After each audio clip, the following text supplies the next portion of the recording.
Hello friends, ನಮಸ್ಕಾರ. ನೀವು ನೋಡ್ತಾ ಇರೋದು ಪೃಥ್ವಿ ಯೂಟ್ಯೂಬ್ ಚಾನಲ್. ನಮ್ಮ ಚಾನಲ್ ಎಲ್ಲರೂ ಸ್ವಾಗತ ಸುಸ್ವಾಗತ. ಪ್ರತಿಯೊಂದು ಹೊಸ ಉದ್ಯೋಗ ಮಾಹಿತಿ ಬಂದಿದೆ. ವಾಯುವ್ಯ ಕರ್ನಾಟಕ ರಸ್ತೆ ಸಾರಿಗೆಯಲ್ಲಿ ಹೊಸ ನೇಮಕಾತಿ ಆರಂಭವಿದೆ. NW KLC ನೇಮಕಾತಿ 2025. ಇಲ್ಲಿ ವಿವಿಧ ಹುದ್ದೆಗಳ ಅರ್ಜಿ ಕರೆದಿದ್ದಾರೆ. ವೇತನ 42,600ರಿಂದ 75,000ಗೆ ಸಲ್ಲಿರತಕ್ಕಂಥ ಉದ್ಯೋಗವಾಗಿದೆ. ಇದನ್ನ ತಾವು KE ಮೂಲಕ ಅರ್ಜಿಯನ್ನು ಸಲ್ಲಿಸಬೇಕಾಗುತ್ತೆ, ಆನ್ಲೈನ್ ಮೂಲಕ. ಇವಾಗ ಆನ್ಲೈನ್ ಅರ್ಜಿ ಸಲ್ಲಿಕೆ ಅಪ್ಲಿಕೇಶನ್ ಸ್ಟಾರ್ಟ್ ಆಗಿದೆ. ನಮಗೆ ಈ ವಿಡಿಯೋದಲ್ಲಿ ಈ ವಿಡಿಯೋ ಬಗ್ಗೆ ಸಂಪೂರ್ಣ ಮಾಹಿತಿ ಹೇಳ್ತೀನಿ. ವಿಡಿಯೋನ ಎಲ್ಲೂ ಸ್ಕಿಪ್ ಮಾಡದೆ ಕೊನೆ ತನಕ ನೋಡಿ. ಹೇಗೆ ಮಾಹಿತಿ ಇಷ್ಟ ಆದರೆ ಒಂದು ಲೈಕ್ ಮಾಡಿ ಮತ್ತು ಶೇರ್ ಮಾಡಿ, ನಿಮ್ಮ ಅನಿಸಿಕೆಯನ್ನು ಕಮೆಂಟ್ ಮಾಡಿ.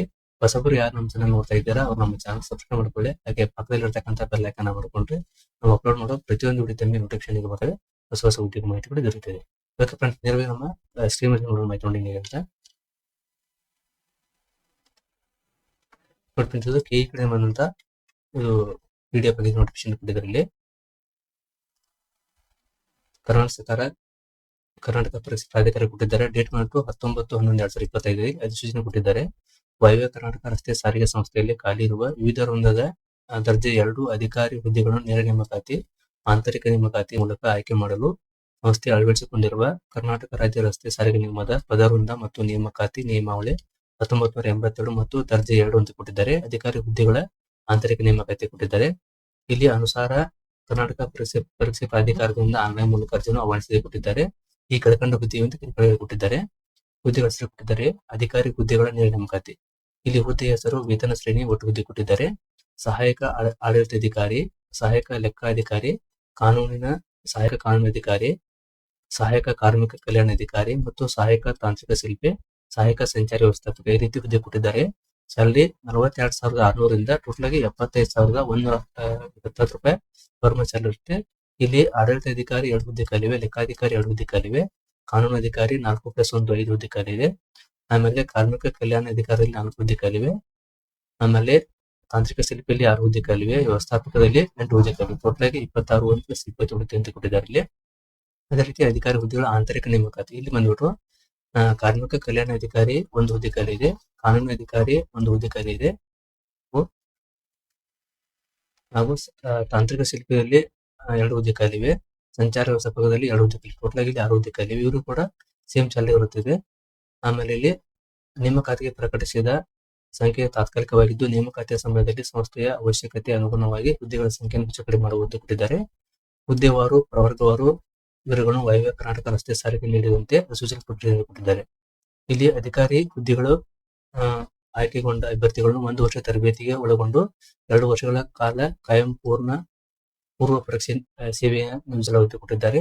ಇನ್ನಿತರ ಸೌಲಭ್ಯ ಕೊಟ್ಟಿದೆ ಅಂತ ಕೊಟ್ಟಿದ್ದಾರೆ. ಕಾಯಂ ಪೂರ್ವ ಪರೀಕ್ಷೆಗೆ ಸೇವೆ ಪೂರ್ಣಗೊಳ್ಳುವ ಮೊದಲು ಗಣಕಯಂತ್ರ ಜ್ಞಾನದ ಬಗ್ಗೆ ಕ್ಯೂನಿಕ್ಸ್ ಅಥವಾ ಕರ್ನಾಟಕ ಸರ್ಕಾರದಿಂದ ಅಂಗೀಕೃತ ಇತರೆ ಸಂಸ್ಥೆಗಳಿಂದ ಕನ್ನಡ ಸಾಫ್ಟ್ವೇರ್ ಮೂಲಕ MS ಆಫೀಸ್ ಮತ್ತು ಡೆಸ್ಕ್ಟಾಪ್ ಪಬ್ಲಿಷಿಂಗ್ ವಿಷಯದಲ್ಲಿ ಪರಿಣಿತಿ ಪ್ರಮಾಣ ಪತ್ರ ಹೊಂದಿರಬೇಕೆಂದು ಕೊಟ್ಟಿದ್ದಾರೆ.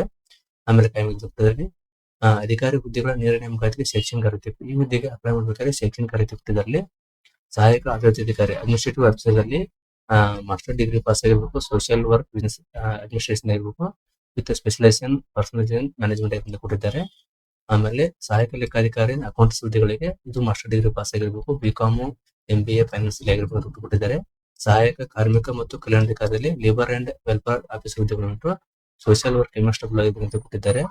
ಇನ್ನು ಸಹಾಯಕ ಕಾನೂನು ಅಧಿಕಾರಿ ಅಸಿಸ್ಟೆಂಟ್ ಆಫೀಸರ್ ಹುದ್ದೆಗಳಿಗೆ ಡಿಗ್ರಿ ಇನ್ ಲಾ ಆಗಿರಬೇಕು, ಅವರು ಅಪ್ಲೈ ಮಾಡೋದು ಕೊಟ್ಟಿದ್ದಾರೆ. ಆಮೇಲೆ ಅಡ್ವೊಕೇಟ್ ಅಂತ ಕೊಟ್ಟಿದ್ದಾರೆ. ಸಹಾಯಕ ತಾಂತ್ರಿಕ ಶಿಲ್ಪಿ ಹುದ್ದೆಗಳು must pass A degree automobile mechanical engineering pass ಅವರು ಅಪ್ಲೈ ಮಾಡೋದು ಕೊಟ್ಟಿದ್ದಾರೆ. ಹಾಗೂ ಜೊತೆಗೆ must have HTV driving licence ಅಂತ ಕೂಡ ಕೊಟ್ಟಿದ್ದಾರೆ ಅವರಿಗೆ. ಇನ್ನು ಸಹಾಯಕ ಸಂಚಾರ ವ್ಯವಸ್ಥಾಪಕ ಹುದ್ದೆಗಳು ಪೋಸ್ಟ್ ಗ್ರಾಜುಯೇಷನ್ ಆಗಿರ್ಬೇಕು, MBA ಟ್ರಾನ್ಸ್ಮಿಷನ್ ಮಾರ್ಕೆಟಿಂಗ್ MSW ಆಗಿರ್ಬೋದು ಅಪ್ಲೈ ಮಾಡೋದು ಕೊಟ್ಟಿದ್ದಾರೆ. ಇವರು ಕೂಡ HTV ಲೈಸೆನ್ಸ್ ಅಂತ ಕೊಟ್ಟಿದ್ದಾರೆ. ಇನ್ನು ಅಧಿಕಾರಿ ಹುದ್ದೆಗಳಿಗೆ ಆಂತರಿಕ ನೇಮಕಾತಿ ಇವರಿಗೆ ಬ್ಯಾಚಲರ್ ಡಿಗ್ರಿ ಪಾಸ್ ಆಗಿರಬೇಕು, ಎಲಿಜಿಬಲ್ ಅಂತ ಕೊಟ್ಟಿದ್ದಾರೆ. ಇದು ಕೂಡ ಸಂಚಾರ ವ್ಯವಸ್ಥಾಪಕ ಬ್ಯಾಚಲರ್ ಡಿಗ್ರಿ ಆಗಿರುತ್ತದೆ, ವ್ಯಾಲಿಡ್ HTV ಲೈಸೆನ್ಸ್ ಅಂತ ಕೊಟ್ಟಿದ್ದಾರೆ. ತಾಂತ್ರಿಕ ಶಿಲ್ಪಿ ಹುದ್ದೆಗಳಿಗೆ ಇದು ಬ್ಯಾಚಲರ್ ಡಿಗ್ರಿ ಆಗಿರಬೇಕು, ಆಟೋಮೊಬೈಲ್ ಮೆಕ್ಯಾನಿಕಲ್ ರೀತಿ ಇರತಕ್ಕಂಥ ಹುದ್ದೆಗಳಿವೆ. ಇನ್ನು ಕಾನೂನು ಅಧಿಕಾರಿ ಹುದ್ದೆಗಳಿಗೆ degree law in law from university established law ಅಂತ ಕೊಟ್ಟಿದ್ದಾರೆ, ಅವರು ಅಪ್ಲೈ ಮಾಡಬಹುದು. ಆಂತರಿಕ ನೇಮಕಾತಿಗೆ ನಿಬಂಧನೆ ಕೊಟ್ಟಿದ್ದಾರೆ, ಅದು ಯಾವ ರೀತಿ ನೋಡ್ಕೋಬೇಕಾಗತ್ತೆ. ಇನ್ನು ವಿನಿಮಯ ಮತ್ತು ಅಂತ ಕೊಟ್ಟಿದ್ದಾರೆ. ವಾರ್ಷಿಕ ವೇತನ ಬಡ್ತಿ ಅಥವಾ ವೇತನ ತಡೆ ಹಿಡಿದಿರುವುದು ಕೊಟ್ಟಿದ್ದಾರೆ. ಸೇವಾ ಮುಂಬಡ್ತಿ ಹಿಡಿದಿರುವುದು, ವೇತನವನ್ನು ಸಂಚಿತವಾಗಿ ಸಂಚರಿತ ವಾರ್ಡ್ಗಳಿಗಿನ ಅಂತ್ಯಗೊಳಿಸುವುದು ಕೊಟ್ಟಿದ್ದಾರೆ. 60 ದಿನಗಳ ಹೆಚ್ಚಿನ ಅವಧಿಗೆ ಸ್ಥಾನ ಮಾಡಿ ಬಂದುಕೊಟ್ಟಿದ್ದಾರೆ.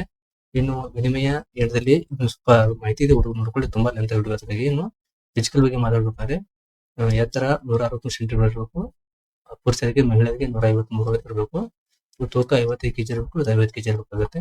ವಯೋಮಿತಿ ಕೊಟ್ಟಿದ್ದಾರೆ, ಕನಿಷ್ಠ 18 ವರ್ಷದಿಂದ ಇಲ್ಲಿ ಕೊಟ್ಟಿರ್ತಾರೆ 43 ವರ್ಷಗಳಿಗೆ ಇದ್ದವರು ಅರ್ಜಿಯನ್ನು ಸಲ್ಲಿಸಬಹುದು. ಕಾಸ್ಟ್ ವೈಸ್ ಇರುತ್ತೆ ಅದು, ನೋಡ್ಕೊಳ್ಳೋದು. ಆಮೇಲೆ ಹುದ್ದೆಗಳ ವರ್ಗೀಕರಣ ಕೊಟ್ಟಿದ್ದಾರೆ. ಇದನ್ನು PDF ಆಲ್ರೆಡಿ ಒಂದು ವಿಡಿಯೋ ಮಾಡಿದ್ದೇನೆ, ನೋಡ್ಕೋಬಹುದು PDF ಬರುತ್ತೆ ಅಂತ. ಡೇಟ್ ಬಂದು 21/11/2025 ಅರ್ಜಿಗೆ ಆರಂಭವಾಗಿದೆ. ಲಾಸ್ಟ್ ಡೇಟ್ 10/12/2025 ಆಗಿದೆ. ಅಷ್ಟೊತ್ತಿಗೆ ತಾವು ಅರ್ಜಿಯನ್ನು ಆನ್ಲೈನ್ ಸಲ್ಲಿಸಬಹುದು. ಪೇಮೆಂಟ್ ಮಾಡೋದು 11/12/2025 ಆಗಿದೆ. ಅಷ್ಟೊತ್ತಿಗೆ ತಾವು ಅರ್ಜಿಯನ್ನು ಸಲ್ಲಿಸಿ ಪೇಮೆಂಟ್ ಮಾಡಬೇಕಾಗುತ್ತೆ. ಆಮೇಲೆ ನೆಕ್ಸ್ಟ್ ಇಲ್ಲಿ ಆನ್ಲೈನ್ ಶುಲ್ಕ ಕೊಟ್ಟಿದ್ದಾರೆ. ಅವ್ರಿಗೆ 2A, 2B, 3A, 3B ಅವರಿಗೆ 750 ರೂಪಾಯಿ ಶುಲ್ಕ ಬರುತ್ತದೆ. SC ST ಮಾಜಿ ಸೈನಿಕರಿಗೆ 500 ರೂಪಾಯಿ ಬರುತ್ತದೆ. ವಿಕಲಚೇತನರಿಗೆ 200 ರೂಪಾಯಿ ಶುಲ್ಕ ಬರುತ್ತದೆ. ಸ್ಪರ್ಧಾತ್ಮಕ ಪರೀಕ್ಷೆ ನೋಡ್ಬೇಕಾದ್ರೆ ಮೇಲ್ಕಂಡ ಹುದ್ದೆಗಳಿಗೆ ಸ್ಪರ್ಧಾತ್ಮಕ ಪರೀಕ್ಷೆ ಆಫ್ಲೈನ್ OMR ಮಾದರಿ ಕೊಟ್ಟಿದ್ದಾರೆ. ಪರೀಕ್ಷೆ ಕೇಂದ್ರಗಳು ನೋಟು ಬೆಂಗಳೂರು, ಮೈಸೂರು, ದಾವಣಗೆರೆ, ದಕ್ಷಿಣ ಕನ್ನಡ, ಶಿವಮೊಗ್ಗ, ಬೆಳಗಾವಿ, ಧಾರವಾಡ, ಬಳ್ಳಾರಿ, ಕೊಪ್ಪಳ ಮತ್ತು ಕಲಬುರಗಿ ಕೇಂದ್ರಗಳಲ್ಲಿ ನಡೆಸಿಕೊಟ್ಟಿದ್ದಾರೆ. ಆಡಳಿತಾತ್ಮಕ ಉದ್ದೇಶದಿಂದ ಜಿಲ್ಲಾ ಪರೀಕ್ಷಾ ಕೇಂದ್ರಗಳು ಬದಲಾವಣೆ ಷರತ್ತುಗೊಳಿಸಿದ್ದಾರೆ ಮತ್ತು ಚೇಂಜ್ ಕೂಡ ಮಾಡಬಹುದು ಅವರು. ಇನ್ನು ಅಡ್ಮಿಟ್ ಕಾರ್ಡ್ ಅನ್ನು ವೆಬ್ಸೈಟ್ ಮೂಲಕ ಡೌನ್ಲೋಡ್ ಅಂತ ಕೊಟ್ಟಿದ್ದಾರೆ. ಇಲ್ಲಿ ಡಾಕ್ಯುಮೆಂಟ್ ಕೊಟ್ಟಿದ್ದಾರೆ, ನೋಡ್ಕೊಂಡು. ಇನ್ನು ಕನ್ನಡ ಭಾಷಾ ಜ್ಞಾನ ಪರೀಕ್ಷೆ ಅಂತ ಕೊಟ್ಟಿದ್ದಾರೆ. ಆದ ಎಕ್ಸಾಮ್ SSLC ಮೇಲೆ. ಇನ್ನು ವಿಷಯ ಕೊಟ್ಟಿದ್ದಾರೆ, ಇಲ್ಲಿ ಪ್ರಶ್ನೆ ಪತ್ರಿಕೆ ಇರುತ್ತೆ, ಅದನ್ನು ದರ್ಜೆ 2 ಅವರಿಗೆ ಇರತಕ್ಕಂತ ದರ್ಜೆ 2 ಅಂತ ಕೊಟ್ಟಿದ್ದಾರೆ. ಸಾಮಾನ್ಯ ಪತ್ರಿಕೆ ಇರುತ್ತೆ. ಸಾಮಾನ್ಯ ಪರೀಕ್ಷೆ 3 ವರ್ಷ ಇರ್ತದೆ, 2 ವರ್ಷ ಟೈಮ್ ಇರ್ತದೆ. ನಿರ್ದಿಷ್ಟ ಪರೀಕ್ಷೆ 3 ವರ್ಷ ಇರ್ತದೆ. ನಿರ್ದಿಷ್ಟ ಪರೀಕ್ಷೆ 3 ವರ್ಷದ ಇದು 2 ವರ್ಷ ಇರ್ತದೆ. ಸ್ಪರ್ಧಾತ್ಮಕ ಪರೀಕ್ಷೆ ವಿವರವಾದ ವೇಳಾಪಟ್ಟಿ ಕೊಟ್ಟಿದ್ದಾರೆ. ವೆಬ್ಸೈಟ್ ಪ್ರಶ್ನೆ ಅರ್ಹತೆ ಕೊಟ್ಟಿದ್ದಾರೆ. ಇಲ್ಲಿ ಒಟ್ಟು ಅಂಕಗಳು 30% ಅಂಕಗಳನ್ನು ಗಳಿಸುವುದು ಕಡ್ಡಾಯ ಅಂತ ಕೊಟ್ಟಿದ್ದಾರೆ. ಋಣಾತ್ಮಕ ಮೌಲ್ಯ ನೆಗೆಟಿವ್ ವ್ಯಾಲ್ಯೂಷನ್ ಕೊಟ್ಟಿದ್ದಾರೆ. ಪ್ರಶ್ನೆಗಳು 4 ಪರ್ಯಾಯ ಉತ್ತರದ್ದು 1:4 ಅಂಕಗಳ ಪ್ರತಿಯೊಂದು ಕೊಟ್ಟಿದ್ದಾರೆ. OMR ಎಲ್ಲ ಓದ್ಕೊಳ್ಳುವಂತ ಮಾಡಿ. ಇದೆಷ್ಟು ಇನ್ಫಾರ್ಮೇಶನ್ ಆಗಿದೆ. ಇನ್ನು PDF ಇದೆ, ಸುಮಾರು 14 ಪೇಜ್ PDF ಇದೆ. ಈ PDF ತಾವು ಓದ್ಕೊಂಡು ಅರ್ಜಿಯನ್ನು ಸಲ್ಲಿಸಬಹುದು. ಇಲ್ಲಿ ಕಾಸ್ಟ್ ವೈಸ್ ಕೊಟ್ಟಿದ್ದಾರೆ, ಯಾವ ಕಾಸ್ಟ್ಗೆ ಏನೇನು ಅನುಕೂಲ ಇದೆ ಅಂತ ಫಾರ್ಮ್ ಕೂಡ ಕೊಟ್ಟಿದ್ದಾರೆ.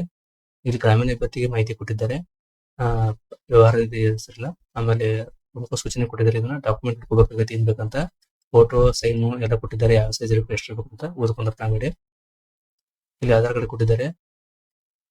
ವಿಶೇಷ ಸೂಚನೆ ಕೊಟ್ಟಿದ್ರು. ಆನ್ಲೈನ್ ಮೂಲಕ ಅಪ್ಲೋಡ್ ಏನು ಪ್ರೊಸೀಜರ್ ಇದೆ ಅದನ್ನು ಕೂಡ ಕೊಟ್ಟಿದ್ದಾರೆ. ಓದ್ಕೊಂಡು ಅಪ್ಲೈ ಮಾಡಬಹುದು. ಇವಾಗ ನಾವು ನೇರವಾಗಿ ಅರ್ಜಿ ಹೇಗೆ ಸಲ್ಲಿಸಬೇಕು ನೋಡೋಣ. ಇದು ಕಾಸ್ಟೇಜ್ ಕೊಟ್ಟಿದ್ದಾರೆ. ಇದು ಸಹಾಯಕ ಆಡಳಿತಾಧಿಕಾರಿ ಹುದ್ದೆಗಳಾಗಿದೆ. ಇಲ್ಲಿ ಒಟ್ಟು ಹುದ್ದೆ ಕೊಟ್ಟಿದ್ದಾರೆ, ಯಾವ ಕಾಸ್ಟ್ಗೆ ಎಷ್ಟು ಪೋಸ್ಟ್ ಖಾಲಿ ಅಂತ ಕೊಟ್ಟಿದ್ದಾರೆ.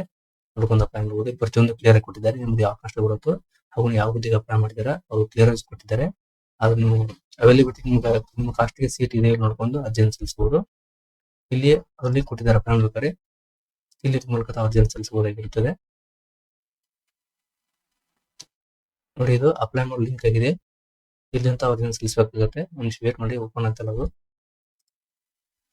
ಈ ರೀತಿ ಬರುತ್ತೆ. ಇನ್ನು ಬ್ಯಾಕ್ ಪೇಜ್ ಹೋಗ್ತಾ ಇಲ್ಲ, ಅದು ಬ್ಯಾಕ್ ಸೈಡ್ ಈ ಹೋಮ್ ಪೇಜ್ ಬರುತ್ತೆ. ಇಲ್ಲಿ ಮೊದಲಿಗೆ ಸೆಲೆಕ್ಟ್ ಇದೆ, NWKRTC ಅಂತ ಬರೋದಿದೆ. ಆಮೇಲೆ ನೀವು ಪೋಸ್ಟ್ ಬೇಸಿಸ್ ರೆಗ್ಯುಲರ್ ಅಥವಾ ಇಂಟ್ರೆಸ್ಟ್ ಯಾವ್ದು ಅದು ಬರುತ್ತೆ, ರೆಗ್ಯುಲರ್ ತಗೊಂಡ್ಲಿ. ಆಮೇಲೆ ಅರ್ಜಿ ಸಲ್ಲಿಸುವ ಪೋಸ್ಟ್ ಯಾವುದೇ ಅಪ್ಲೈ ಮಾಡಿದ್ರೆ ಅಡ್ಮಿನಿಸ್ಟ್ರೇಟಿವ್, ಅಕೌಂಟೆಂಟ್ಸ್, ಲೇಬರ್ ವೆಲ್ಫೇರ್, ಲಾ ಆಫೀಸರ್, ಮೆಕ್ಯಾನಿಕಲ್ ಟ್ರಾಫಿಕ್ ರೀತಿ ಬರುತ್ತೆ. ನೀವು ಯಾವ ಹುದ್ದೆಗೆ ಅಪ್ಲೈ ಮಾಡ್ತೀರಾ ಅದನ್ನು ತಗೊಳ್ಬೇಕಾಗತ್ತೆ. ಇಲ್ಲಿ ನಿಮ್ಮ SSLC ಇರುತ್ತೆ, ಯಾವ ಬೋರ್ಡ್ ಆಗಿದೆ SSLC ಹಾಕಿ ರಿಜಿಸ್ಟರ್ ನಂಬರ್ ಹಾಕಬೇಕಾಗುತ್ತೆ, ಪಾಸಿಂಗ್ ಇಯರ್, ಸ್ಕೂಲ್ ಕೋಡ್. ಆಮೇಲೆ ಇಲ್ಲಿ ವೆರಿಫೈ ಆಧಾರ್ ಬರುತ್ತೆ, ಆಧಾರ್ ಕಾರ್ಡ್ ವೆರಿಫೈ ಮಾಡ್ಕೋಬೇಕಾಗುತ್ತೆ. ಆಮೇಲೆ ಇಲ್ಲಿ ಫೋಟೋ ಸ್ಕ್ಯಾನ್ ಮಾಡಬೇಕಾಗುತ್ತೆ. ಇಲ್ಲಿ ಸೈನ್ ಸ್ಕ್ಯಾನ್ ಮಾಡಬೇಕಾಗುತ್ತೆ. 50 ಕೀ ಅಂತ ಕೊಟ್ಟಿದ್ದಾರೆ, ಒಂದು ಕಡೆ ಸ್ಕ್ಯಾನ್ ಮಾಡಕ್ಕೆ. ಆಮೇಲೆ ಕರೆಕ್ಟ್ ಡಿಟೇಲ್ಸ್ ಕೊಟ್ಟ ನಂತರ ಇಲ್ಲಿ ರಿಜಿಸ್ಟರ್ ಇದು ಡಿಟೇಲ್ ಹಾಕೊಂಡು ರಿಜಿಸ್ಟರ್ ಮಾಡಿ ನಂತರ ರಿಜಿಸ್ಟರ್ ಆಗುತ್ತೆ. ರಿಜಿಸ್ಟರ್ ನಂತರ ಅದು ID ಬರುತ್ತೆ. ಮತ್ತೆ ID ಬಂತ ಮತ್ತೆ ಹೋಮ್ ಪೇಜ್ ಹೋಗಬೇಕಾಗುತ್ತೆ. ಹೋಗಿ ತಾವು ಲಾಗಿನ್ ಮಾಡ್ಕೊಂಡು ಅರ್ಜಿಯನ್ನು ಸಲ್ಲಿಸಬಹುದಾಗಿದೆ. ಓಕೆ ಫ್ರೆಂಡ್ಸ್, ತಮಗೆ ಈ ಮಾಹಿತಿ ಇಷ್ಟ ಆಗಿದೆ ಅನ್ಕೊಳ್ತೀನಿ. ದಯವಿಟ್ಟು ಇಷ್ಟ ಆದರೆ ಲೈಕ್ ಮಾಡಿ ಮತ್ತು ಶೇರ್ ಮಾಡಿ, ನಿಮ್ಮ ಕಮೆಂಟ್ ಮಾಡಿ. ವಿಡಿಯೋ ನೋಡೋಕೆ ತುಂಬಾ ಧನ್ಯವಾದಗಳು. Thanks for watching. Jai Hind, Jai Karnataka.